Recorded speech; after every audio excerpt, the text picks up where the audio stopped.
Nice introduction. Age of Reason was written by Todd Hunter and his wife Joanna Piggott. She uses her maiden name when she writes. I'd been asking Todd for as long as I can remember to write me a song, because I really admire those guys. I think they're very talented people. And he'd never found the time to send me anything because Dragon were always recording him and having hits. Finally, we caught up with each other in Europe. I think it was in Germany, and we were doing some shows with Tina Turner and the Eurythmics and Krista Berg. And and Dragon were on the show, and I finally pinned him down and I said, Todd, I'm going to make the next album. I'd really like you to write me a song if you've got anything. And we were in the studio recording or working on the pre-production, and I got this tape. Actually, it's a TDK-90, which I was really pleased about because I can use the other side. And there's an ad. And the tape came wrapped in the lyrics with a message on the bottom written in Technicolor telling me that this is it, finally, love Todd. So I listened to the song. It blew me away. I love what it says. I have the demo at home, which is one of my prized pieces of Mark singing this song. And I just think it's a great lyric. I think it's a great song. I think it's a great melody line. And hopefully they'll like the version. But you never know.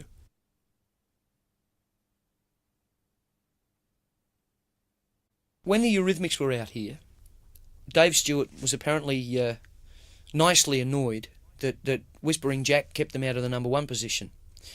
And Jim Shipston, who works with the record company, because we're both with the same record company, BMG or RCA or whoever you want to call them now, and Jim said to Dave Stewart, why don't you write this guy a song? And he said, all right, I will, and did, and came up with Blow by Blow. An interesting thing, and this is the only one I'm going to tell you what the writers think about, because I like to keep that to myself as well.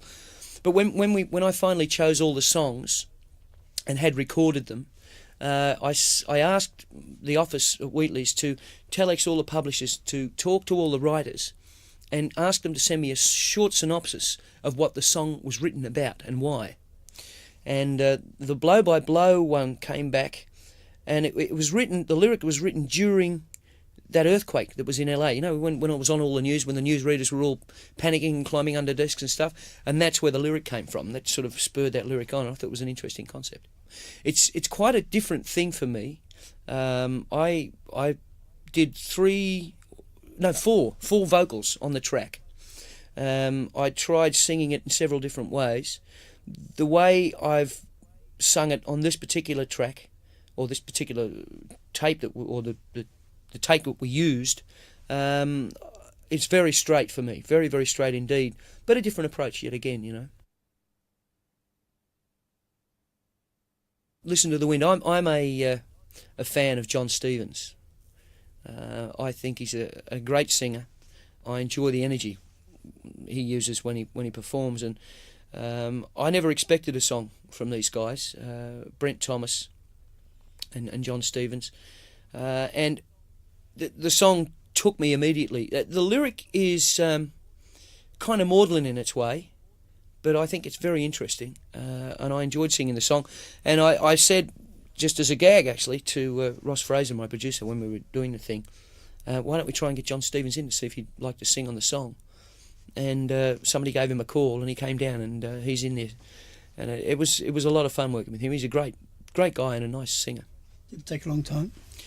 No, it didn't take a great deal of time. I'd already done the vocal from my part, so we just got John to come in and do basically what he'd done on the demo, because I got the demo of the song and he had sung it and done his own harmonies to it, and we chose the parts we liked out of that and got him to do it.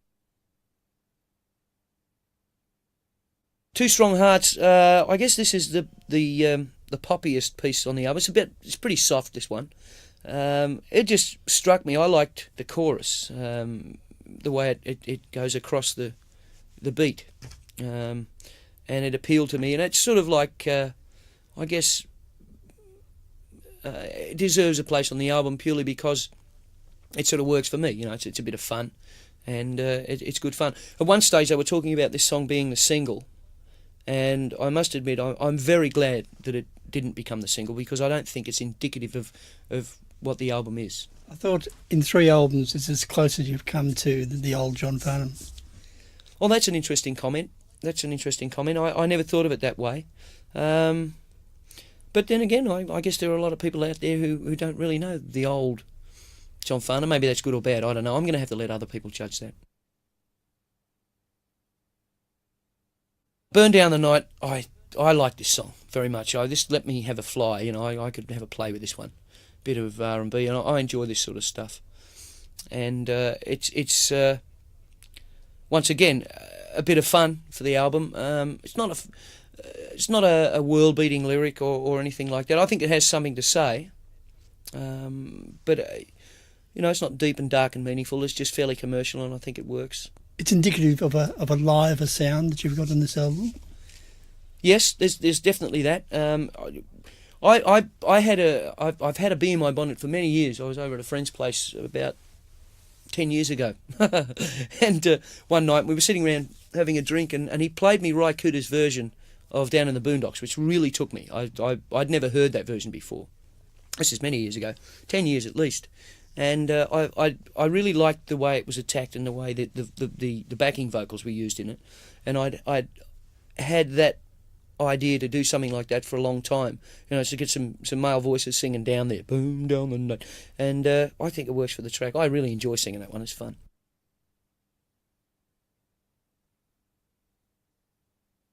This one, Beyond the Call, came very early in the piece. It was written by David Batteau and Darryl Brown and Kevin Dukes. Now, I know Darryl Brown. I've met him a couple of times in Los Angeles through a friend of mine who lives over there.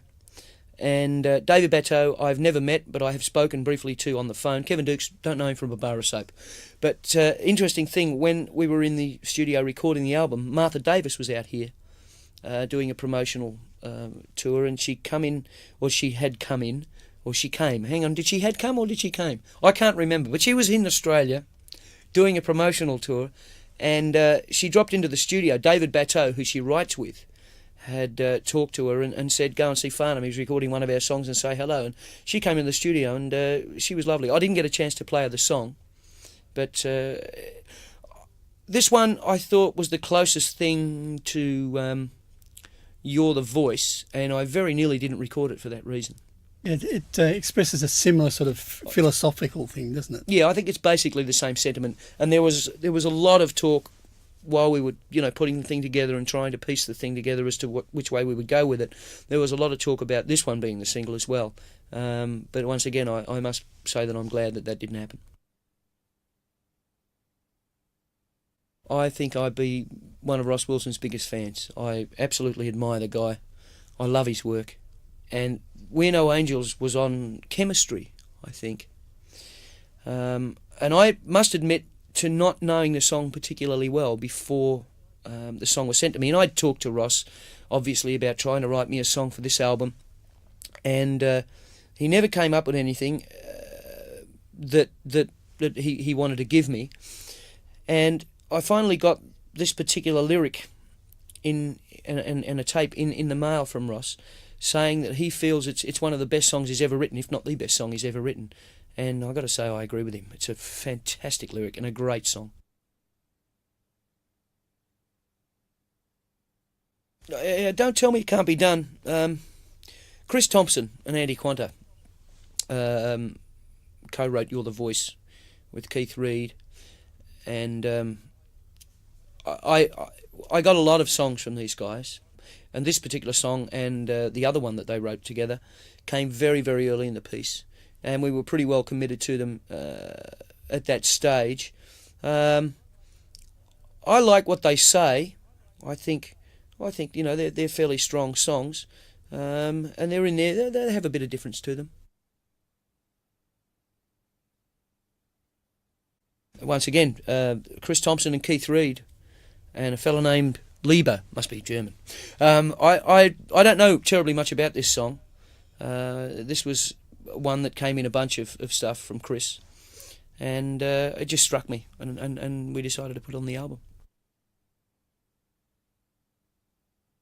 We were doing Some Do, Some Don't on stage in the last tour, and I was looking for material, you know, the day after we finished Whispering Jack, And this one came, and it just appealed to me, the sentiment and how it worked.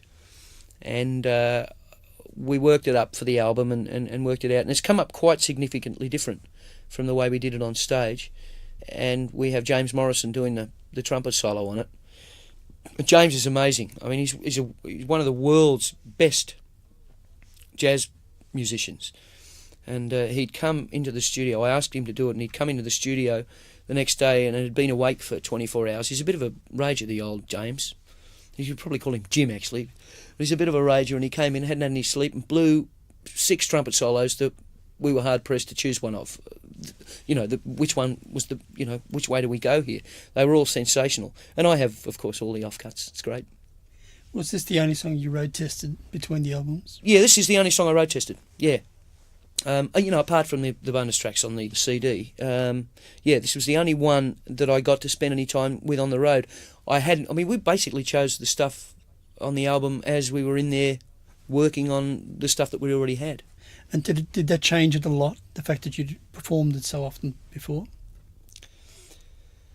It did with Some Do, Some Don't. I don't think we were doing a particularly terrific version of it on stage when we did the thing, and I guess that was a time thing too.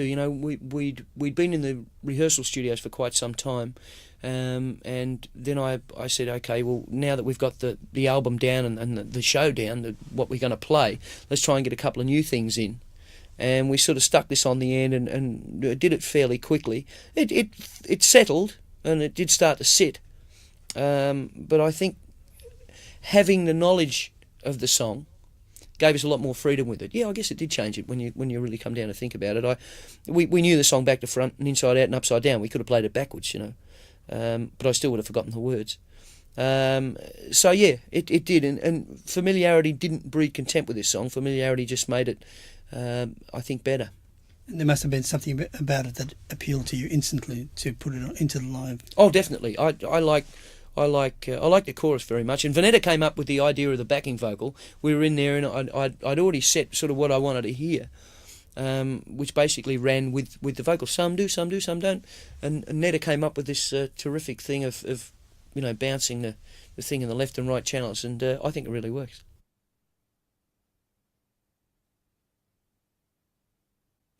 It's a long way to the shop if you want a sausage roll, my son says. I have to be careful with this song. I had to be careful with this song because I didn't want people to take it the wrong way. I mean, I've been very lucky in that, I've been around for a long time and I've had some measure of success over the last couple of years. I just like the song. Ultimately, I reckon it's one of the best rock and roll songs that's ever been written. Bon Scott was one of my heroes, and I just did the song because I really enjoyed doing the song in the set. And the record company sent some people from America over to, come and say hello and to find out what we were doing and have a look at the tour and that whole thing. And they picked this song. They said, look, when you go into the studio, will you record it? And I said, oh, no, we won't record this because it's AC/DC. And they said, well, can we make a request? Would you record the track and see how it comes up? And they like it, and they want us to put it on the CD. So, who am I to say no? Did you ever consider it for the main album? No, I don't think so. I think it would have been wrong if we'd have, covered too many songs on the thing. I don't know. It wasn't something that really crossed my mind. No, I mean it's not a single. There's no way I'd let it be released as a single. And we just have to be careful, as I said earlier, of people's attitude towards it. I mean, it is a classic song, totally AC/DC. It's not really much different than the AC/DC version, other than it's me doing it with my band.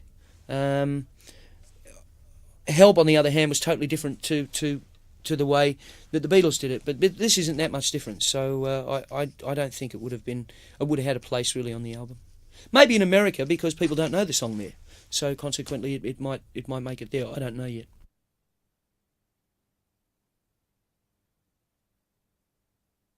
Well, I've been quoted a million times as saying I reckon it's one of the best Australian songs that's ever been written.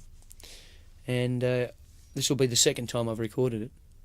I recorded it with LRB on the last album I made with them, and I must admit to not being particularly happy with the way we did it. The producer had me doing a Shirley Bassey with it. It was a bit over the top, and we tried very hard to rearrange the thing, very, very hard indeed. In fact, we recorded it 4 times in different feels. We did all sorts of bloody different things to it. It didn't work any other way other than the way it is. The song is what the song is, and we recorded it. And this request actually came once more from the record company. I had no intention of recording the song again, but the record company in America liked the song that much that they asked me to record it again, and there's a possibility it'll go on the American album. And what is it you like about it? Everything. It's a great lyric, and it's so. You can apply that song to anything and everything. Everything and anything. If you sit down, you can put that song anywhere.